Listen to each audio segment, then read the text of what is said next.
Hey guys, so many of you responded and said it would be helpful for you to hear more about someone who got through grad school with very little to no external financial support and a lot of mental health issues. I do want to preface this by saying, even though I do have a pretty big following, I never set out to be an influencer, so the production value of this videos are not going to be very high, but I am going to do the best I can to make it still really valuable for you guys who may be watching. This first video is going to be about the undergrad experience. So how to get into a lab, how to make the most of that lab experience, and how to maybe navigate if you don't have external support and are dealing with a lot of mental health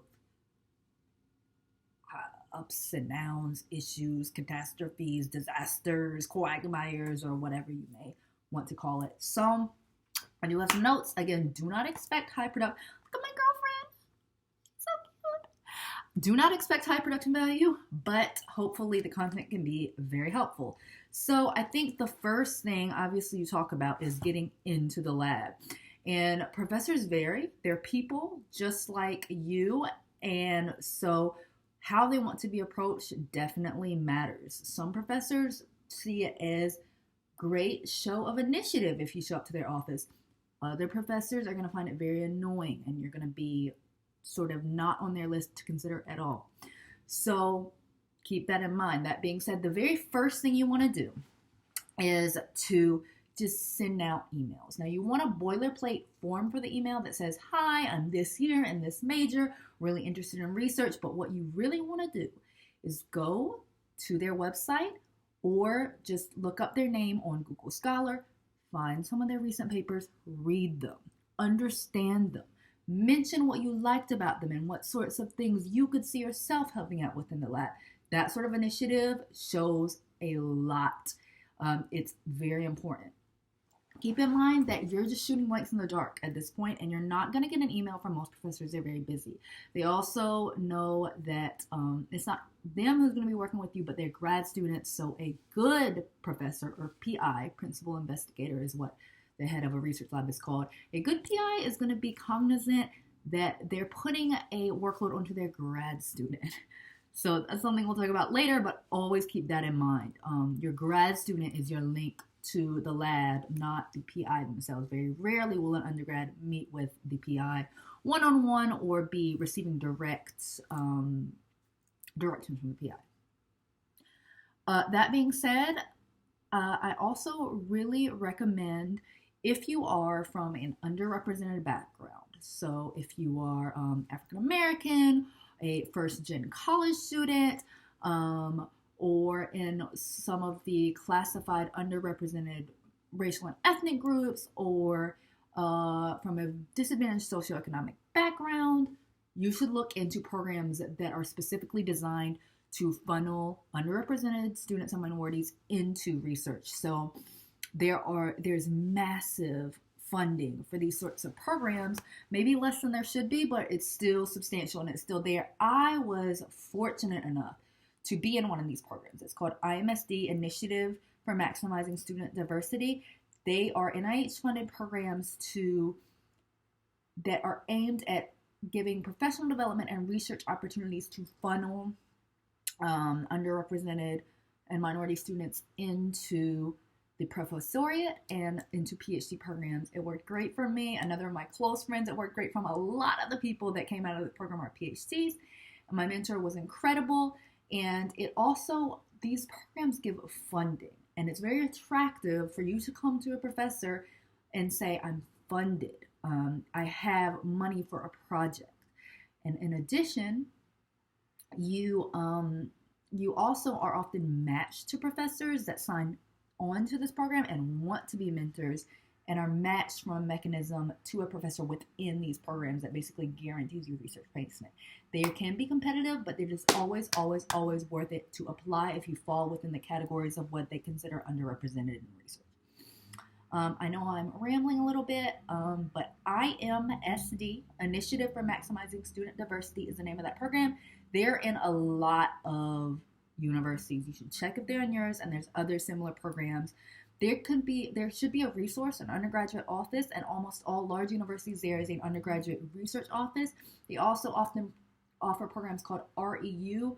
I forget what the name of it is, what the acronym stands for, but it's essentially summer research opportunities where you apply, and then if you get given the opportunity, you are funded a modest stipend, but better than nothing, to stay at the university over the summer and conduct research.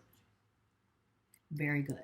That being said, there are other ways to get in labs. The only way is not to be in a program. You can also just approach a professor and volunteer your time. Now, that being said, the obvious disadvantage here is you're not going to be getting paid, but the experience is worth more than nothing.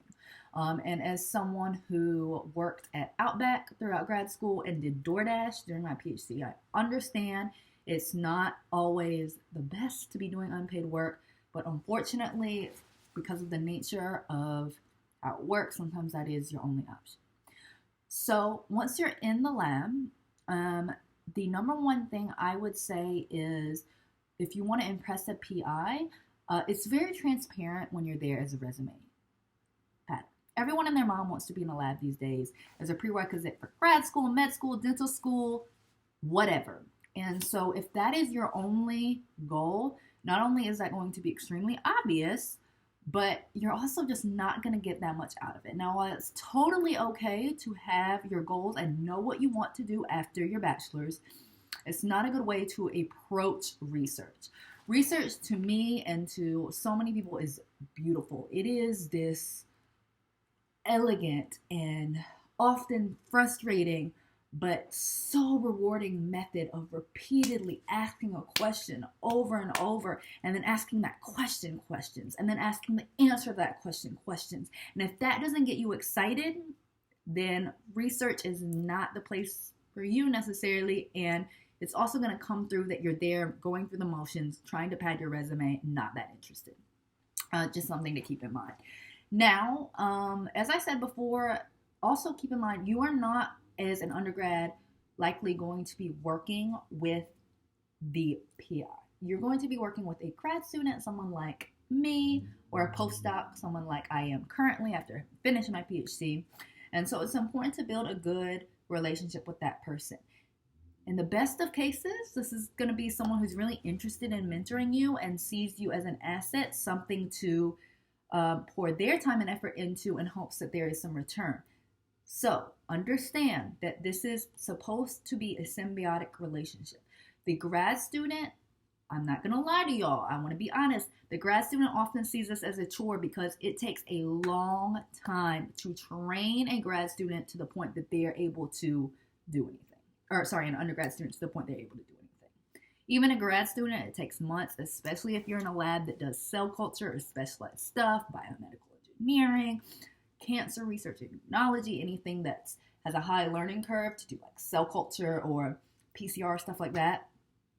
Yeah, it's going to be through a semester minimum until you're probably able to even generate one useful data point for them. And that's okay. We're all like that. I certainly went through the same thing, but just understand that they're investing. So if you want the relationship to be mutually beneficial, you need to also invest, do the best you can, ask questions. A good grad student will really want to answer your questions, learn, and just do the best you can to essentially be useful to the lab as a whole. The way you do that is being useful to that grad student. Now, that being said, there are some shitty mentors. If it is not working, if you are not getting anything out of it, you may want to think about finding a different mentor or switching labs. Now, that's a hard thing to even want to consider because it's so difficult to get into undergrad labs in the first place. But I will say, if you are in a place that is stressing you out and you're not getting anything from it, I'll give you the unconventional advice right now. Walk away. There's no prize for suffering. I had to learn that There is no prize for suffering. Sure, maybe it looks great on your resume, but have you gotten anything from it? Have you acquired a skill set that matters from it? Have you grown as a researcher, as a scientist, as an engineer from it? If the answers to those are no, it's not really worth the line on your resume. And also, when the person looking at your resume calls the people in the lab to ask if you were a good employee or a good undergrad intern and they say no, that's worse than not having it on your resume at all. So I know I said this before, just resume padding should not be on your mind when you go into undergrad research. Okay, what else? I have really bad ADHD. Maybe I should have written notes. Oh, I did, but I didn't even look at them. What else? What can you get out of undergrad research? I think the thing that people really aim for, as they should, is publications. You're probably not going to be a first author as an undergrad, but to get on a publication is amazing. So to do that, you should be offering to help with writing. I'm a weirdo in that I like writing. Most academics like doing science and don't like writing. I actually really enjoy writing, but most academics don't. So you're definitely going to be the belle of the fucking ball if you offer to help with writing, and in turn, you should be on the manuscript. Now, you want to discuss this earlier. This is something I probably get into more on the video when I talk about grad school experience and tips, but authorship is often contentious. So you want to know early whether you can be on the paper. You're not going to be first author. The first author is the person who's done most of the work. Very rarely will an undergrad be the first author, but later on, but one of the other authors that are listed. If you help on writing, it's a pretty fair ask to be one of the non-first authors. Okay. I know I talked about mental health. So I have ADHD and bipolar 1. I ended up taking 5 years to do my undergrad in biomedical engineering because I had a psychotic break, suicide attempt, manic episode, blah, blah, blah, blah. I will say that it's a marathon, not a race. You cannot compare yourself to people. I had to come to the realization that I was, because of my ADHD and my bipolar, just going to have to work 5 times as hard as everyone else to do not even as good as them. And I just had to make peace with that and overcompensate. And I started to tell myself, this overcompensation, I want to look at it more as a skill than a deficit.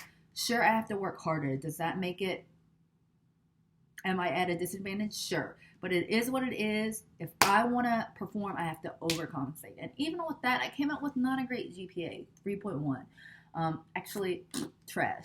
But I did graduate, and that's what matters. I did take an extra year, and again, at the time, I was so humiliated watching everyone else graduate and staying behind, taking classes alongside the people that were juniors when I was a senior. I was so humiliated, I didn't even want to show up. But looking back, I'm so proud. I am so proud that I faced all these challenges with mental health and housing instability and literally trying to kill myself, then getting released from the crisis center and going to class the next day and taking an exam. I mean, I think that my undergraduate experience was riddled with so much hardship, but it's something I can be so much prouder of than someone who just came to university with rich parents and completely neurotypical. That's a reframe that's been helpful for me. But for some more actually substantial, objective, actionable steps, take advantage of the University Health Center. A big, well-funded university will have psychiatrists and therapists there. It should be included in your student fees to take advantage of that. I can't tell you how many times it really made a difference. The other thing that really made a difference was befriending the administration. There were people in the offices who liked me and saw that I was trying my best, that went out on a limb for me administratively to pull a string here and there for me about attendance policies or academic probation. I want to stress, these were not professors, although I did have professors, and I'll talk about them in a second. These were not professors. They were administrators. They were like people that worked at the desks of offices and in the registrar's office. And because I was earnest and honest with them that I was struggling, they helped me out. the professors, don't be afraid to ask for help. Don't be afraid to seek accommodations through the disability services. Don't be afraid to use those accommodations. At most universities, it's one thing to get the letter and get the accommodations and be eligible. It's another thing to actually go to the professor and say, I have accommodations.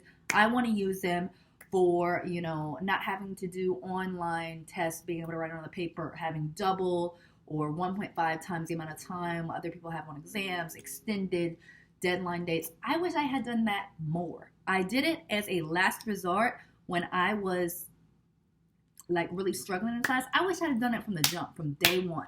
Whether or not they're cool, some professors are amazing people who really want to help and understand that mental health is real. Some of them are dicks about it.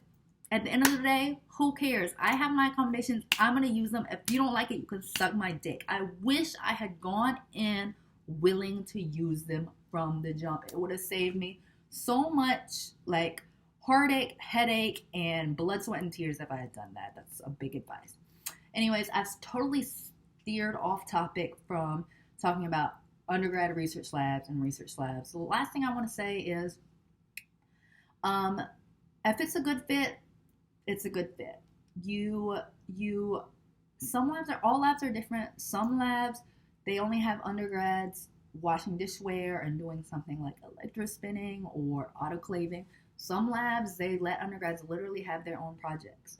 You just have to find a good fit for you, and that's something I'm going to say over and over when I talk about grad school, post-grad, master's, PhD. The biggest thing is that you have to make it a good fit for you. This is something I've struggled with even now, but especially younger, and especially women, and especially people of color. We're so obsessed with, I gotta get in. They have to like me. They have to want me. I want to be in this lab, and we'll never stop to think, do I want to be in this lab? It is a two-way street, and I would say that the earlier in your career you realize that, undergrad is a great time to realize that, the better you will do. Again, sorry if this is too rambly to be that helpful. Again, I'm not an influencer, didn't set out to be a YouTuber, and definitely will not be editing this video at all because I just don't want to spend my time doing that.